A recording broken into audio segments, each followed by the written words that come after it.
سورۃ الزخرف کی آیت نمبر 74۔ الحمدللہ وکفی وسلام علی عبادہ الذین اصطفی، خصوصاً علی سید الرسل وخاتم الانبیاء وعلی آلہ واصحابہ الاتقیاء۔ اما بعد فاعوذ باللہ من الشیطان الرجیم، بسم اللہ الرحمن الرحیم۔ ان المجرمین فی عذاب جہنم خالدون لا یفتر عنہم وهم فیہ مبلسون، وما ظلمناہم ولکن کانوا هم الظالمین، ونادوا یا مالک لیقض علینا ربک قال انکم ماکثون، لقد جئناکم بالحق ولکن اکثرکم للحق کارہون۔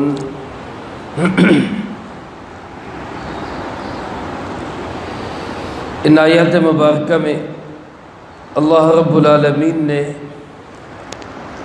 آخرت کا ایک دوسرا منظرنامہ بیان فرمایا ہے۔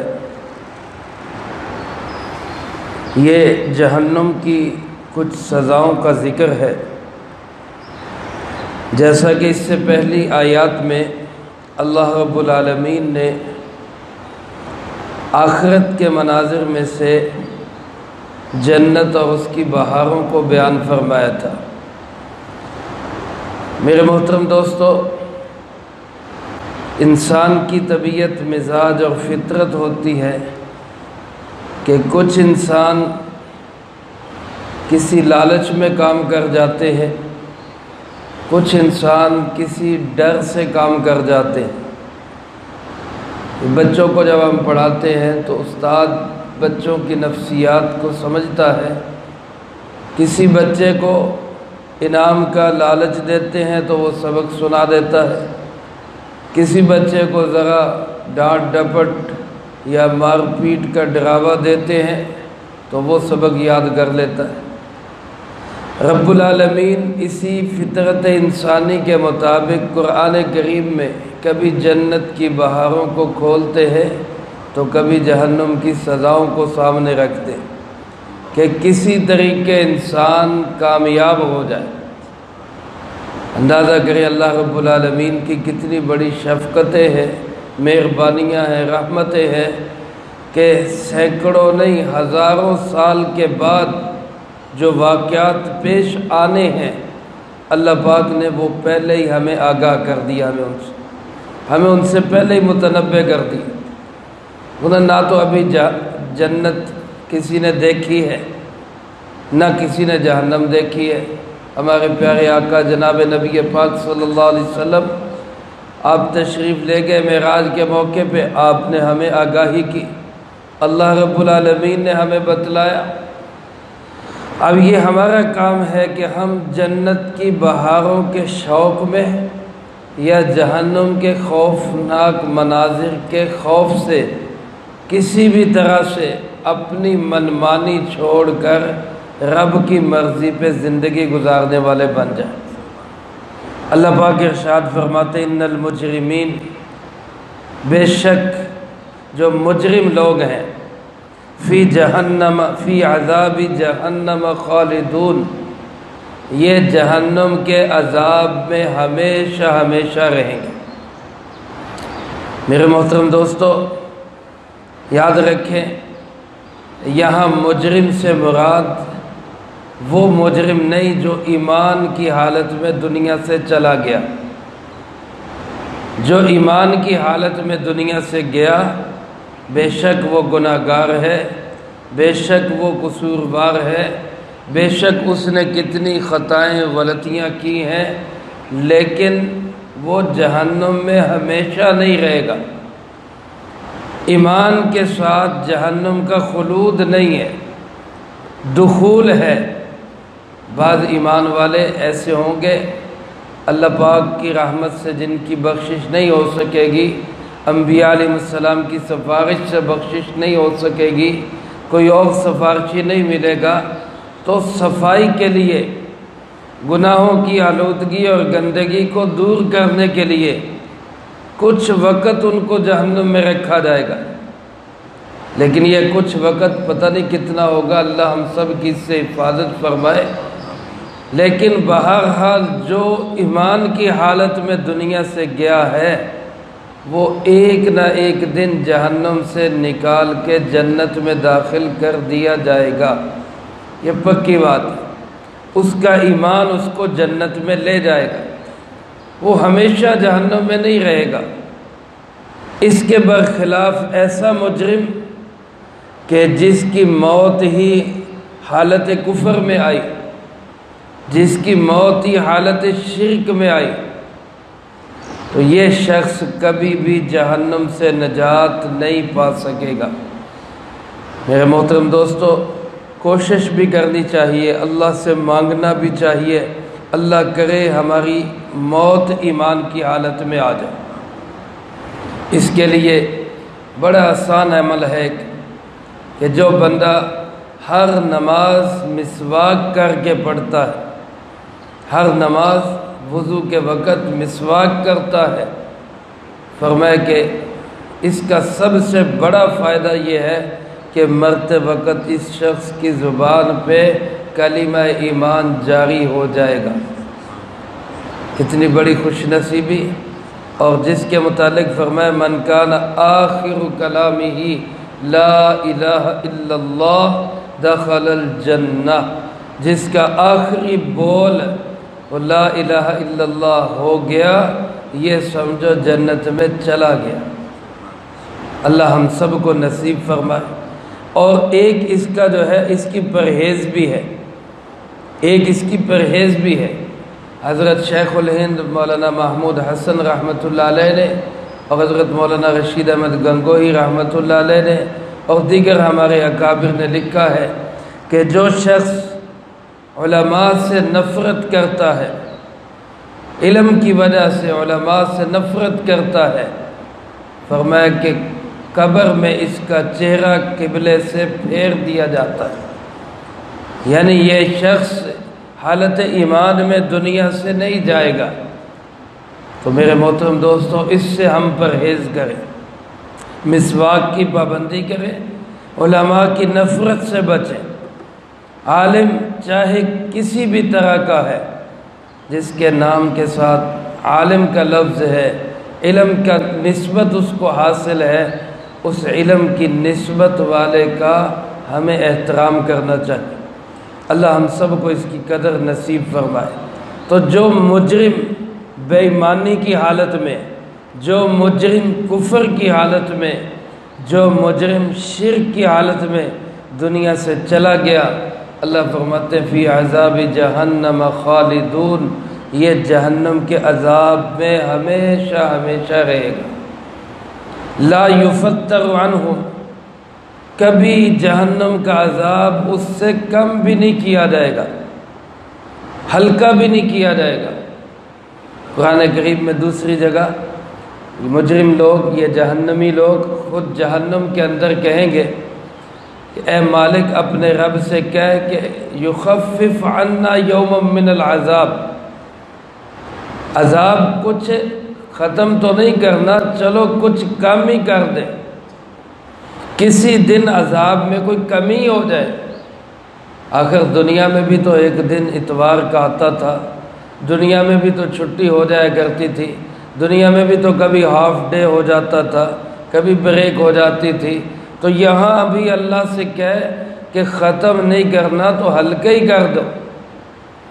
تو آگے سے وہ جہنم کا افسر فرشتہ مالک بھی ڈانٹ کے کہے گا اللہ کے نبیوں نے سمجھایا نہیں تھا، آ کے بتایا نہیں تھا کہ بچ جاؤ، باز آ جاؤ، نہ کرو یہ حرکتیں۔ انبیاء کے ورثاء علماء نے اس سے آگاہ نہیں کیا تھا، اب بھگتو، اب کوئی تخفیف نہیں۔ تو یہاں بھی اللہ پاک نے فرمایا لا یفتر عنہم، کچھ بھی کمی نہیں کی جائے گی۔ فرمایا وہم فیہ مبلسون، وہاں ان کی حالت یہ ہوگی کہ وہ رب کی رحمت سے مایوس ہو جائیں گے، بالکل نا امید ہو جائیں گے۔ میرے محترم دوستو، دنیا کے اندر ایک صاحب ایمان کبھی بھی اللہ کی رحمت سے نا امید نہیں ہوتا، اور ہونا بھی نہیں چاہیے۔ انسان جتنا مرضی بڑا گناہگار اور پاپی ہو، رب کی رحمت سے زیادہ گناہ نہیں کر سکتا۔ ہمارے گناہ محدود ہیں، اللہ کی رحمت لا محدود ہے۔ حدیث قدسی ہے نا کہ اللہ پاک خود ارشاد فرماتے ہیں کہ اگر ایک بندہ اتنے گناہ کرے، ایک بندہ، کہ اس سے زمین و آسمان کا خلا بھر جائے، تو معمولی چیز نہیں، زمین و آسمان کا خلا ایک بندے کے گناہوں سے بھر جائے، تو مفہوم یوں ہے، فرمایا کہ وہ مجھ سے توبہ کرے اور میں اس کو معاف کر دوں، مجھے کوئی پرواہ نہیں، کوئی پوچھنے والا نہیں۔ شیطان مایوس کرے گا، شیطان کہے گا ہو تیری بخشش ہو ہی نہیں سکتی، تجھے معافی مل ہی نہیں سکتی۔ لیکن یاد رکھیں، جب تک سانس کی ڈوری چل رہی ہے، آس نہیں ٹوٹنی چاہیے، امید رہنی چاہیے، یقین رہنا چاہیے کہ توبہ کا دروازہ کھلا ہے، اور توبہ کرے بندہ تو رحمت کا دروازہ بھی کھلا ہے۔ لیکن جب انسان خدا نخواستہ حالت کفر میں دنیا سے چلا گیا، حالت شرک میں دنیا سے چلا گیا، پھر میرے بھائیوں سارے دروازے بند، پھر مایوسی، اور کسی کے ذہن میں آئے کہ یہ تو زیادتی ہے، یہ تو ظلم ہے، تو اللہ پاک فرماتے ما ظلم نہ ہو، یہ اگر ظلم ہے تو یہ ظلم ہم نے نہیں کیا ان پہ، یہ ظلم ہم نے ان پہ نہیں کیا، وَلَكِنْ كَانُوا هُمُ الظَّالِمِينَ، لیکن یہی لوگ خود ظالم ہیں۔ کتنی تاکید کے ساتھ فرمایا۔ دیکھو نا، اللہ تو کتنے موقع دیتا ہے دنیا کے اندر، اللہ پاک کتنے چانس دیتا ہے۔ کبھی بیماری آتی ہے، میری طرف آ جاؤ، کبھی ٹھوکر لگتی ہے، میری طرف آ جاؤ، کبھی کوئی حادثہ ہوتا ہے، میری طرف آ جاؤ، کبھی اپنے پاس والے دوست احباب کی اچانک موت ہوتی ہے، میری طرف واپس آ جاؤ۔ یہ زلزلے، یہ حوادث، یہ طوفان، یہ اللہ رب العالمین کی طرف سے ہلکے ہلکے تھپیڑے ہوتے، ہلکے ہلکے تھپڑ ہوتے۔ وَلَنُذِيقَنَّهُم مِّنَ الْعَذَابِ الْأَدْنَىٰ دُونَ الْعَذَابِ الْأَكْبَرِ، اللہ فرماتے ہیں ہم بڑے عذاب سے پہلے چھوٹے چھوٹے عذاب چکھاتے ہیں، لَعَلَّهُمْ يَرْجِعُونَ، شاید یہ لوگ واپس پلٹ آئیں۔ اس سے بڑی اللہ کی رحمت کیا ہوگی؟ وہ کتنے چانس دیتا ہے، کتنے موقع دیتا ہے۔ دنیا میں کتنا ہی بندہ نرم دل ہو، اپنے باغیوں کو، اپنے مجرموں کو اتنے موقع نہیں دے گا جتنے موقع اللہ رب العالمین دیتا۔ اللہ پاک فرماتے اب بھی ہم ظالم ہیں، ابھی بھی ہم قصوروار ہیں، ہم نے کوئی ظلم نہیں کیا، ان ظالموں نے خود اپنے آپ پہ ظلم کیا۔ فرمایا وہاں پھر وَنَادَوْا یا مالک، مالک کو آوازیں دیں گے۔ مالک جہنم کے افسر فرشتے کا نام ہے۔ قرآن کریم میں سورۃ المدثر میں اللہ پاک ارشاد فرماتے ہیں علیہا 19، جہنم میں جن فرشتوں کی ڈیوٹی ہے ان کی تعداد 19 ہے۔ 19 فرشتے ہیں جن کی پوری جہنم پہ ڈیوٹی، اور ان 19 فرشتوں کے نگران اور ذمہ دار اور امیر اور ان کے جو چیئرمین ہیں وہ مالک ہیں۔ جیسے جنت کے افسر فرشتے کا نام رضوان ہے، اسی طرح جہنم کے افسر فرشتے کا نام کیا ہے؟ مالک۔ اس مالک کو آوازیں دیں گے، نادو یا مالک، اے مالک، اے فرشتے، لیقضی علینا ربک، اپنے رب سے کہو ہمیں موت ہی دے دے۔ کتنی بڑی محرومی ہے میرے دوستو، کتنی بڑی ناکامی ہے۔ وہاں موت مانگیں گے۔ یہاں انسان مصائب میں، دکھوں میں، پریشانیوں میں، تکلیفوں میں مبتلا ہو جائے تو موت مانگتا ہے، حالانکہ مانگنی نہیں چاہیے، آپ صلی اللہ علیہ وسلم نے منع فرمایا جتنا مرضی انسان دکھی ہو، تنگ دل ہو، پریشان ہو، سوائے اس کے کہ ایمان کے لالے پڑ جائے، ایمان جانے کا اندیشہ ہو، تو پھر تو بندہ کہہ سکتا ہے کہ یا اللہ ایمان کے جانے سے پہلے مجھے موت دے دے۔